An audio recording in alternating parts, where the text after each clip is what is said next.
Aku akan merebeja sama kamu tentang pesakitan hidup dengan emosi yang mengental, tentang cinta dan luka seperti gua yang menganga.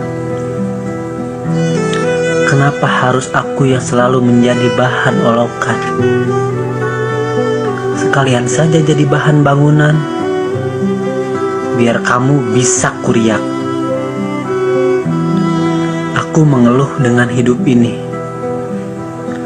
Aku selalu dicurigai. Aku bertamu ke rumah orang, dibangsatkeun.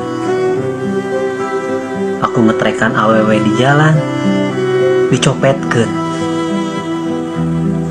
Aku ke Indomaret, dituturkeun kasir. Marukana orang rek maok. Nya. Da emang nya banget orang mah banget siksaeun.